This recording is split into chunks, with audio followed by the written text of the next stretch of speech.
Guys, welcome to the structural balance assessment with Chantelle. She's going to be our demo and our lovely model for today. So Chantelle, please go feet width apart, arms straight out in front, and perform 3 squats for me. So watching Chantelle with her squat, I'm actually wanting her to go deeper. So I'm cueing, can you push your knees further forward and go deeper? Thank you. So I'm cueing her to see what's going on. Noticing that her knees need to track out a little bit more. And what I'm also seeing at the very bottom of the squat, she's collapsing and losing tension through here. So if you watch, she loses a little bit of tightness here and then tucks her pelvis. Just at the very bottom, so I'm thinking I'm probably going to give you some goblet squats, some side planks to assess. Cool. Now facing the camera, I need you to perform 3 forward lunges. So when you're ready, just step forward as far as you can with the right foot. Yep, and change. Move to each leg, then facing the other way. So with Chantelle, what's happening when she lunges? She kind of stops, then goes down. So I want to take a bigger step. So bigger step for me, please. So what's happening is she's using her ankle mobility to perform the movement, bigger step. So I'm thinking she's looking to hide her tightness or weakness through a core and her hip flexors. Yeah, bigger step. Even bigger. Good. So notice that there's that forward lean, so keep going 2 more, like the full range. So she was bypassing potential tightness or weakness through her rec fem and hip flexor. So that'll show up in the clap test. We'll find out very quickly. But we might even see a limitation in her ability to back bend. She might need to bend her knees to go further. Alright, overhead squat for me please. So hands up nice and high. Place on the top of your head. Place on your forehead, on the head. So what we're looking for is we want it to be in line with the stick. So bring your hands up wider. Thank you very much. Press it up above your head and squat down as deep as you can. Good. So the overhead squat looks at tightness through the lats and the pecs. We can see Chantelle's achieving good range of movement. And stand up. Face that way. So that buckling that we saw in her abdominals at the bottom of that buckling, what we're seeing is actually she's forward leaning, so this is showing me she's got tightness through her lats, but she's also got tightness through her pecs. Now, Chantelle is a female, females naturally have boobs, some females can have breast augmentation, so a question you would like to ask some females is, have you had breast augmentation? Right. But you would have found this in your structural balance form, like in your pre-exercise forms, and this would have been covered. So if they have had that, naturally there's a lot of scar tissue in the breast, so and tightness to the pec. So pec fly or Y fly with the rotation of a dumbbell is going to open that up. Also passive hangs. Passive hangs is going to work more the lat.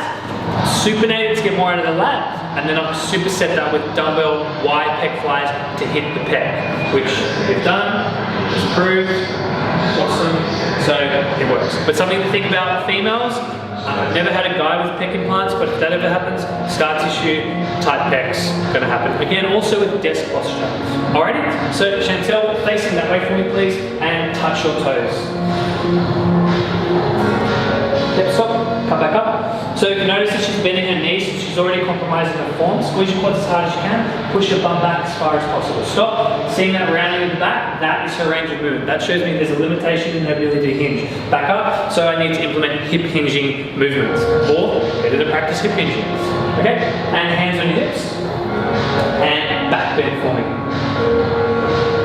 Good, so again we're looking at she bent from the knees, which we would have found, which was the tightness from her lunge before. Nope, she's not really moving any far. Let's see if it sticks. Nope, it's good. So she's getting a little bit of back bend here, but still not enough. I want to see like that full extension through that thoracic, literally head going back all the way. So there's a little tightness through here, but again, that's probably stemming from the pecs and those lats, and rest. Great, facing the camera forward please now. Feet together, interlace your fingers straight out. Lift your right leg. Beautiful. Stop. Change legs. So we already saw there's a bit of wobble and loss of balance. So I'm thinking QL and stability of the foot. We can see with Chantelle's feet slightly turned out and the ankles are naturally rolled in. Flat feet. So a little bit of flat foot, but if I go squeeze the floor for me please. Like grab the floor with your toes. See how the arch pulls up? So Alex, you want to bring the camera in? So relax. So she relaxes her feet. When she grabs the floor and contracts the muscle of the foot, go. It pops up. So if I do some seated calf raise work, so if I get her seated, using that muscle, getting her to do some toe grabs with the towel, that's going to strengthen that foot. A stronger foot is a more stable foot, and it's going to support her entire body. For girls that want to grow their glutes, you want stronger feet, because that's going to allow you to have more power to do more glute bridges and more deadlifts, bigger booty, like fucking win-win. Alright, nice. Other foot please. So feet together. Interlace the hands together, arms up, and lift your left leg. Hold. So she's looking a little more stable here, and now bend the right knee. Hold, back up. No, you didn't really see much on the camera, a little bit of wobble of the knee, but let's just check it out. Lift the left leg again, arms out. And lift. Hop forward once, please. And falling in, twist, lovely pirouettes. So that's telling us there's probably a little bit of external rotation work. We want to work the glutes a little bit more. So remember in the squat, we saw that she wasn't getting her knees out enough. Glute med, tightness. Then we've just confirmed there's a bit of a weakness there. Obliques and glute med. So we're thinking side clams, side oblique hovers, a bit of posterior work. So a good superset would be 45-degree back extension with side oblique holds or side oblique hip lifts on the same machine. And then we also saw pec Y flies, tightness in pecs, and lats. So hope you enjoyed this. Thank you very much. Enjoy. Alright. Guys, welcome to Structure Balance number 2. This is with Jordan. Thank you for coming. Here's our beautiful model for today. But we were running through the structural balance assessment. We're going to put the timer on. This should take no less than 5 minutes. So Jordan, feet hip width apart for me please. Arms out in front and perform 3 reps of squats. So straight away we see with Jordan, not able to perform full range. This is why we have the steps. So I'm just going to straight away, Jordan, heels on top please. Thank you very much. So what we're looking at, does this alleviate restriction through his ankles? Yes, it does. The other thing is, his lats could be causing restriction as well in the posterior chain. There's a dorsal fascial chain. This is fascia that laces through that whole backside. Heels on top, facing that way. So it could be fascial restriction, but we look at what we can look at right now. I don't have x-ray vision, neither do you. If you do, let me know. All right, beautiful. So he's done this. I'm going to go straight in. Feet on top. So again, watch feet off slightly. Watch his squat right now without the heel elevation. Squat down. We see his whole torso goes forward. Now, arms overhead and straight up. Let's actually turn face that way. So a way to look at this is, if we go from Jordan's hips here, so right here, his shoulders and his arms should be here. So we're literally thinking of dots or lines. The line is already skewed forward. I do not need him to squat. I already know he's got tight lats. However, if we can get his arms to lift up a bit more, exacerbates his rib cage so it's flared out, you should see this straight away. But if you don't, here's a little thing. Squat for me now. If he squats all the way down, from the hip to the shoulder to the arm, this straight line should stay true. Okay? But what do we notice? It's slightly going down already. So he's having a hard time gauging his lats and the muscles of his back to keep those arms up overhead and stand. So his squat is limited by his ankles and his trunk. So this program is going to have some calf work and some upper back work. Now if you wanted to confirm this, do a supinated lat pull passive hang. It might hurt his shoulder. Straight away I already know he's tight through there. But passive hangs, get him to open up for a minute or two. When you retest that, that straight line should be improved. Or he'll squat deeper. Right. Feet together, lunge as far forward as you can for me please. Now we already know that Jordan was quite restricted already. So I don't probably need to see his lunge because I know he's going to go forward. And what I am noticing though is there's a bit of a difference between his left and right foot. He's having a hard time pushing off the left foot, facing that way. So right foot, he goes down, he goes straight back up. Watch his left foot though, has to kind of arc his back together. So he's got to hyperextend from his lower back to lift him. Beautiful rest. So tightness through his rec fan and hip flexors, but also a weakness through his posterior chain to drive him back up. So we incorporate some glute work and some lower back work.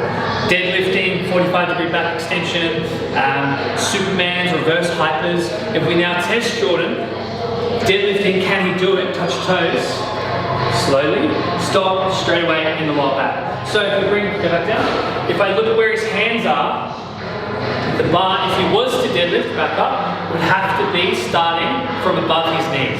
If I was going to give him rack pulls or deadlift work, okay? Hands on hips and back bends. So you notice straight away he's working through his lower back, so come back in, ribs stay in, and go. So notice that he's still quite straight, there's no back bend. So if he does deadlift, when he goes to finish, he's going to load into that lower back. I want to see he has the ability to get that back bend. Okay, so deadlifting right now would be a no-no. Facing forward, or a rack pull with partial pitch. Feet together please, arms out in front, and lift your right leg. Hold, bend the knee, and up. So there's a bit of forward lean in that. Now stay on that leg, but do look quite stable, pop forward. And there's that lateral shift through the obliques. So thinking obliques, QL. So QL is the spinal stabilizer. What's in the back? QL. We found out already there's a bit of a lag in his standing up. So we're going to hit those QLs again. Deadlifts, rotational work is going to favor that. Let's do the other leg for me. So they're all adding up, which is quite nice to see. Bend the knee, hold. We saw the knee collapse in. Go one more time on the knee bend. You'll notice that his foot also collapses in, but his hips don't. So if we look at it again, bend the knee, hips are level. He's leaning forward, his hips are level, when his ankle and foot's collapsing in. So this knee break is actually stemming from his foot, not from his hip. Cool. Thank you, Jordan. So we've seen QL's posterior weakness, so we need to strengthen that. We noticed that he was weaker on his left foot, not his right foot. So this means that a unilateral program will work really nicely. We then saw his right leg in his clat test was weaker than his left. So in this program, he's going to have more unilateral movements to build his strength up. Once he can pass the structure balance test bilaterally, even on both sides, then we can start to do the deadlifts and the squats. Enjoy. Structure balance with Patrik. Yeah, aka Shags. So let's get straight into it. Feet hip apart, arms out in front, and squat as deep as you can. Notice straight away as he's squatting, his knees are slightly collapsing in. So if I keep the stick here, his knees should be able to touch the stick. He does not. Face that way, perform again. So we're seeing that his knees are not quite there. One thing I'm noticing right now is that his ankle looks a little bit blocked. So if we zoom in on the camera, face the camera again. As he squats, look at this line in his ankle. Looks like it's stuck right here. Push the knees out wider. See how that ankle, push the knee out more? So push the foot down, turn like screw that foot. See how that line doesn't appear anymore? Keep the foot down there. See how when his knee collapses in, this line shows up? I'm getting an idea that there's a restriction in his ankle. Probably shows us this is why he's going for such a wide stance. Arms overhead, arms up, and push up, and squat again. So we're noticing that he's leaning quite far forward, so he has the depth of the squat with a wide stance, but he is folding forward. Yep, so there's tightness to lats and up that, the lats. So one thing to quickly note is that if there's a restriction in the squat, lie down on your back please. You want to know, is it external rotation limitation or is it internal? Bend the knee, bring the leg up to 90 degrees, you turn the foot out as far as you can, look how much range it is. It should only be here, but he's getting a lot more range there, so he favours a wider stance. The question now is, does he have internal rotation to 35 degrees? He does, okay? Leg up, external rotation, quite good. Hold, knee at 90 degrees, hold, and twist. He's got good internal rotation. So why is he favouring a wider stance? Stand up first, please. Thank you, sir. So when you're testing this, have a place forward, go feet together for me, please, and squat as deep as you can. Can't do it. All right. Heels elevated, and push the knees forward. So we know there's a tightness to the legs. Yep. Push the knees forward. Boom, beautiful, straight down. So there's a little bit of tightness to that, but when he did it, that line was straight here. So this is stemming, ribs aren't even flaring, so it is stemming more from his ankle that's preventing him from squatting deeper. So we're thinking standing calf raises and sitting calf raises as a pre-warm-up and a strength drill before he does squats to help him get deeper and really get those knees forward. Beautiful, feet together off the step. Touch, lunge, come back, and lunge forward, and change legs 2 times. So notice how when he steps, like you see his feet have already started to turn out, and he's dragging his foot. So he's weaker in his external rotators and liking in his push-off. You'll notice also that he's leaning slightly forward on that line, showing his tightness or weakness through his hip flexors. Patrik, immediately explosive when you stand up, so the foot shouldn't scrape across the floor. So is it a cueing issue or a weakness? Now come on, lift the foot up off the floor. So to be able to do that, he has to really lean forward to load his glutes more. So we've really got to get those quads and hip flexors a lot stronger and open to help him do that. Facing the camera, facing away from the camera, touch your toes, please. Stop. Let's go slower. And slowly. Keep going, watch here, and that's where he is. So if we were to bend his knees, he should be able to perform a proper deadlift, which is nice to see. However, I might want to favour that external rotation that he has with a conventional sumo stance. So really strengthen those adductors and hips. And back bend, if we wanted to deadlift. Back bending ability is good, squish your quads more. Yep, so you don't see he's pushing his hips forward, so get a bit of cheek. And now this is what we have, which is pretty good. I'm happy with that. Face the camera now. So his back bend is quite nice. His hip hinge, it's not beautiful, he can't touch his toes, but I can utilise like his good external rotation to help him still deadlift if that was something that I needed to program. However, I probably won't. I'll probably do more rack pull and strengthen that. Unilaterally, because we saw there was a difference in his lunges. One, he had to lean further forward on one leg, and then on the other side, not so much. All right, Patrik facing the camera, feet together, arms out in front, lift your left leg and hold, bend the knee, and up. Straight away, knee claps in, ankle roll in itself. Again, that's just confirming that there's a weakness through the ankles there.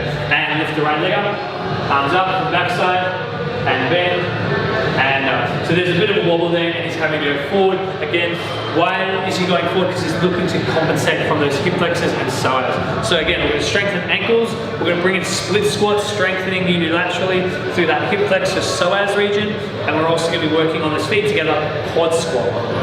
Thank you. So one of the questions was, why would you get Jordan to deadlift in the program? The reason for deadlifting is Jordan is a professional soccer player. We needed a movement that focuses on performance. Now with the deadlift, I wouldn't actually get him to do a partial rack deadlift. I would probably get him to come down to a kneeling position, stretching out, getting his hip flexors to open up. I do 2 minutes each side, working his hip hinge, and then I'm going to do a snatch grip deadlift, literally to mid-thigh. Why snatch grip? It's going to force him to have to engage his back, really get those shoulders back. So he's going to be doing cobras, he's going to be doing a lot of extension in the back, but he also wants to lift. So I'm going to give him a little bit of that. But I'm going to restrict the movement to help him achieve full range. But again, he has to do work prior to be able to do that. Now, what you can go do is, after the structural balance assessment, go and do those movements, so 2 minutes each side, do 50 hip hinges, and then see if it improves it. Great, you've now passed to be able to deadlift. So snatch grip, get the back on, and then start to work that hip hinging ability. The next question that we had was, well, I didn't know that. What if I was to look at Jordan and then just, I'm still in a session, he wants to train, what do I do? Well, we know he can't deadlift full range, he can't squat full range, he has limitation in his pull or pressing ability, so he's just going to impinge his shoulders. So just to let you know, that's going to happen. Do you confirm? Yep, cool. But what we only have is we have bench press. So Jordan, what we need to do is we need to focus on standing for me. What are we going to do, Jordan, is basically what we've seen, we need to work some unilateral work. We're going to do some split squats into the program, and then we're going to superset it with bench press. So that's going to be our strength tester. How do you feel? Yeah, good. Great. So what I'm going to say is, like, let's go over to bench, show me how you bench press. And if he's like, hops on it the wrong way, I'm going to be like, okay, you don't know how to bench. Okay, we can't bench either. But if he hops on the bench press, sets up properly, maybe his back's flat and he presses, which I think it was what we first met, I'm like, cool, I need to critique your form. I can't have you benching 60 kilos with that form. Why? Well, it's going to exacerbate your shoulders and load your back. So we're going to teach him how, the importance of the back bend. So I might get him to do 50 lying cobras before he does the bench press and see, hey, how does that feel? Oh, I keep my shoulders back more. I feel stronger. Yeah, of course. That's why you need to train with me 2-4 times a week. No brainer. Tats is like 5, but okay. So Tats now has something that she's going to input, so Tats, jump in. I was going to say, he can't... Face the camera. Okay, so he can't really do deadlifts, right? Well, the next regress move down is he can actually do a 45-degree back extension to really force that hinge movement, and also do a snatch grip on a barbell or on the bars as well, so you can really work those lats and really practice still. That would be a nice step down instead of going on a snatch grip deadlift on the days that he's not with you. Or you can do a snatch grip deadlift and really ramp up on the weight and then do that movement in more of, I guess, metabolic stress to high volume, yeah, to help build strength endurance. Second of all, you also stated that with QL it loves rotational work, right? So one thing for Jordan is, wouldn't you want to put in maybe some pull-off presses? Table pressing in front. Yeah, or he can actually do rotational QL work on the exercise. I mean, not rotation, but just like complete lifts on the exercise ball as well, just to get the feet up. Yep. Yeah. So right now now what you've seen is there's a 45-degree back extension, 45-degree back extension with snatch grip, and then you've got snatches. So if you look at a program every 4 weeks changing, you go back extension for the first phase as a primary lifter, then you've got the snatch grip being implemented into the back extension, the snatch is the same, and then by that third phase of programming, we're then implementing the snatch grip deadlift. So when you're talking to the client or the athlete, you literally go, look, you can't deadlift right now, but this is what we're going to do to get you there. You've planned already for the next 12 weeks? Of course I have. Why wouldn't I? Like, it's a minimum 12-week commitment because we need to get you moving better. And you've got the videos of the structural balance to show the client or the athlete that. Also, one more thing. Even if we can't. Question number 4. Even if we can't do pull-ups, you said supinated hangs, semi-supinated hangs were great for Jordan. Couldn't you do subscapular pull-ups to get that motion going? He could, but the thing is he's already in that position. So he needs to, passive hang, he needs to grab onto the bar. He needs to prove to me he can do a 60-second hang beforehand. Okay. I think when we first tested this, you could do 20 seconds. He couldn't even, like, when you assess the passive hang, you should be able to hang on, and you need to be able to hold it. If you can't hold for 60 seconds, come down, go onto the knees, do cat-cows, 60 seconds to work that thoracic extension and movement, or lying rotations, twisting and moving to open up that back and the QL and rotation, because the spine loves it. Do like 10 reps each slide or 60 seconds each slide, then back to the passive hang. They need to be able to do 5 sets of that, 1 minute on, 1 minute off, or 1 minute passive hangs, 1 minute of each rotation, then another minute of passive hangs. If you can't do 5 minutes, so in total, 1 minute, 1 minute, 1 minute, 1 minute, 1 minute, you can't progress to scapular pull-up work. The way gymnastics works is you've got passive hang, scapular pulls, then you pull up to the top, you do an isometric hold, then you come back down, you're then going to do a knee tuck, so you're working that lat to contract and stabilize in the shoulder, then you do an L-sit, then you pull yourself into supinated position, because if you've gotten tight from all those movements, the lat's tight, this forces them to open up again, which is just a little bit harder. Then you're going to pull yourself up and hold for another 60 seconds, then the knee tuck, then the L-sit whilst holding a pull-up position the entire time before you even start pull-ups. It's like 9 progressions, that's tough. Find me someone who does that. Everyone has an ego in themselves, so you've got to this is what you've got to do to get to the next step. So from a programming perspective, that should change every 3 weeks. But most people, we program for 4 weeks. So tell them if they want to get better at pull-ups, you start 1 progression at a time. To get to the next step, you need to be able to do this.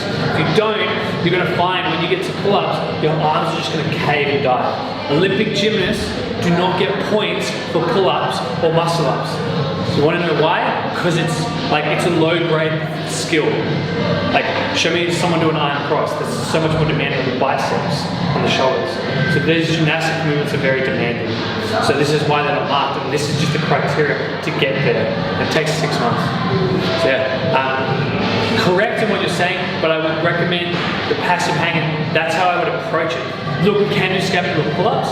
However, we need to be able to pass this first before we go to scapular pull-ups, because you're already in this position. I want you to open up and feel more confident in your body, so this engages all the muscles of the shoulder and the back.